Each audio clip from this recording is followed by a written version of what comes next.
Hello everyone, how are you? Okay, so today I want to talk about, it's another Brian May theme video, yeah, some techniques using a sixpence, Old English sixpence.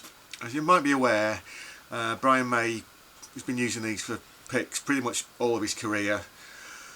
Even though they're English coinage, they are out of circulation. A few people have done videos on these, but they haven't actually gone into like some of the techniques that that Brian uses. I mean, there are one or two like sort of, you know, short interview clips. There's a famous one with Mike Reed, where, you know, he's talking about, you know, like different sort of tones you can get. But what I'm coming round to is the idea of maybe you need like sort of separate, you know, if you want to get like different tonalities, it's gonna vary with what you actually use as your pick. I mean, like, you know, so like from the violin, different types of bow will give you a different a different type of sound, and obviously, you know, like a cheap bow is not going to be as good as, you know, like a more expensive bow and blah blah blah. But that's the violin. So this what I'm going to get across though is there's only going to be certain sounds, certain sort of Brian May sort of techniques which you can only do with a sixpence. That's quite controversial, isn't it? So so this guitar again. Yeah, let's not have too much overdrive and just So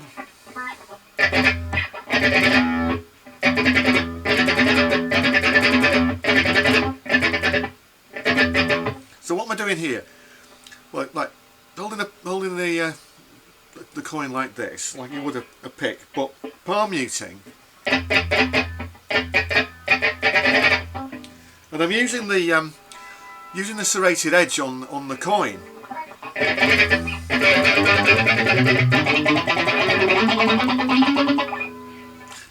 know my blues scale. I'm not used to playing at that speed.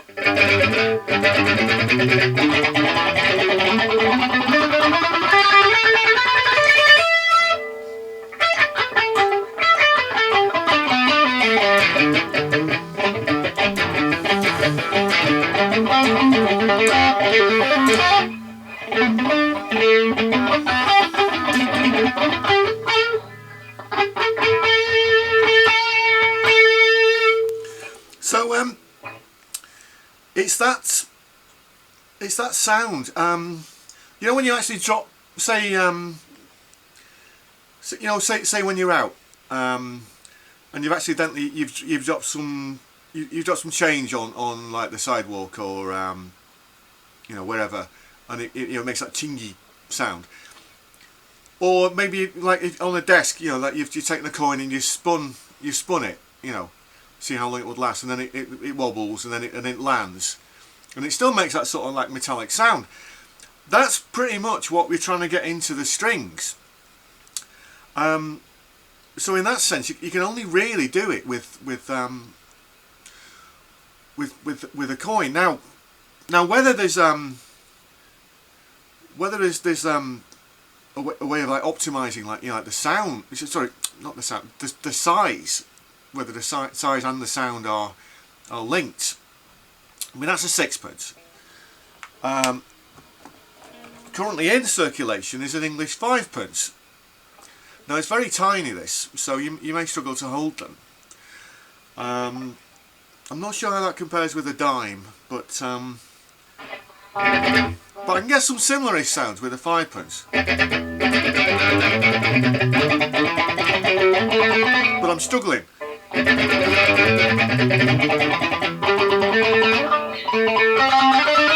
Yeah, I'm struggling with that. So that's slightly, the fact it's slightly larger.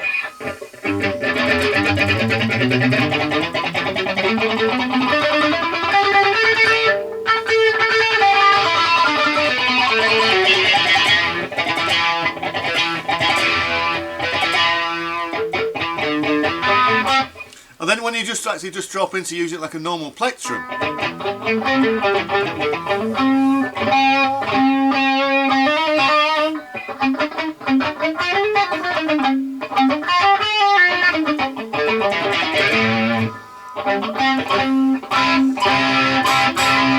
yep.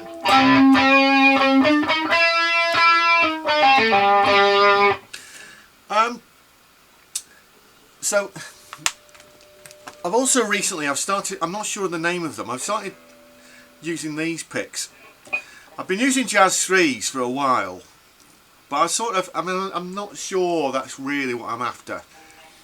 But they're smaller. I think Richard Blackmore uses something very similar, or he did use something very similar. I'm not sure what he currently uses, but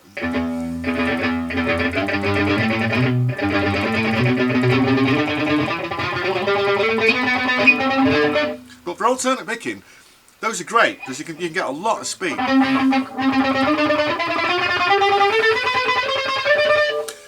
But it doesn't sound the same as the Sixpence. You know, like the Sixpence.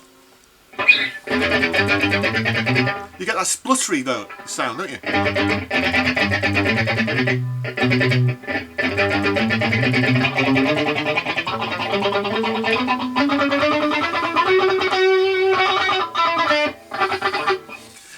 So I think maybe part of the problem is that, like, you know, so many of us have been schooled on, you know, like the shredders and, you know, the alternate picking and, you know, getting that down, and you know, whereas Brian, I mean, you wouldn't necessarily put Brian in the shredders movement, and yet he using that serrated edge like that, he does get a lot of speed, you know, like. So it's those 16th notes, those bunches of 16th notes. Now, if I was to try and do that with alternate picking, at least I could do it.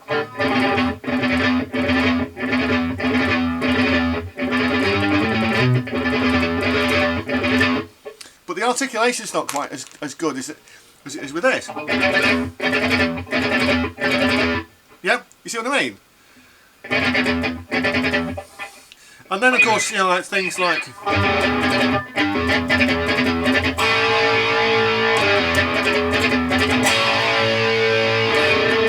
you know, stuff like that, or things like Ogre Battle.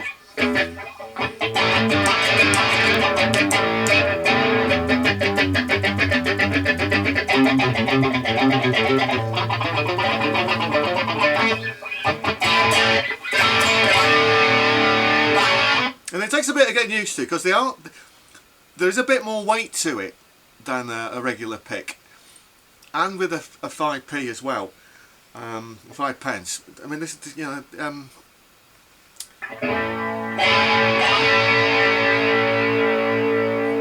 now, will I use it all the time? I don't know. I mean, like, I mean, quite often I like using my fingers as well.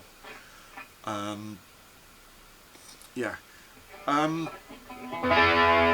So I think it's just, you know, like, going forward, it's probably going to be a combination of, you know, taking an overview of what we're trying to play, how best to play it, and if you want to try and get those sort of classic Queen tones, then a Sixpence is probably the way to go. And of course, so it's like, you know, getting those fast runs like that.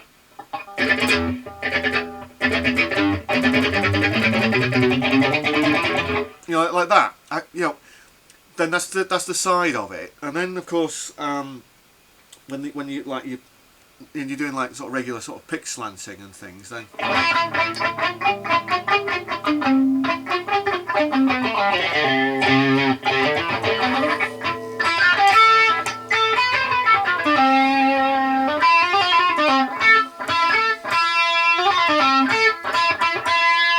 And sometimes, like, it's things like picking out the the harmonics, you know.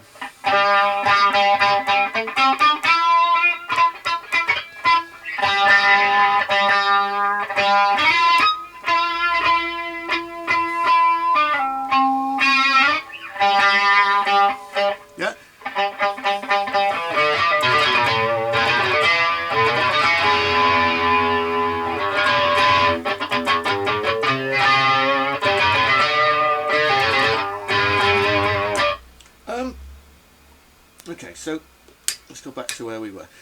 Now, I mean, I've sort of said this before. I've always thought, you know, that sort of James Hetfield, that really fast down picking that he was doing, I think he was trying to emulate what Brian was doing, but didn't realise that he was using the Sixpence.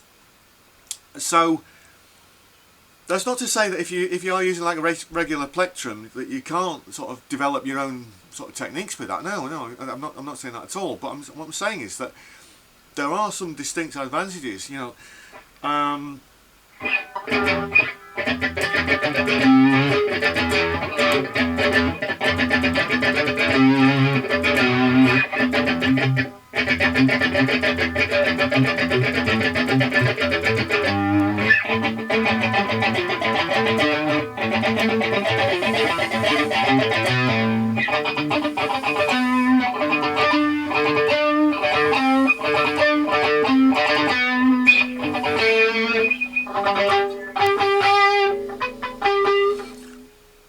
Yeah, so yeah, I'm going to leave it there because I mean I could be playing around with this for a while, but I just wanted to show you these you know, these Sixpence techniques because they are very advantageous. So so it might be worth looking into. All right, as usual, thanks for watching, everybody. Please consider subscribing. I'll see you next time. Thanks for watching.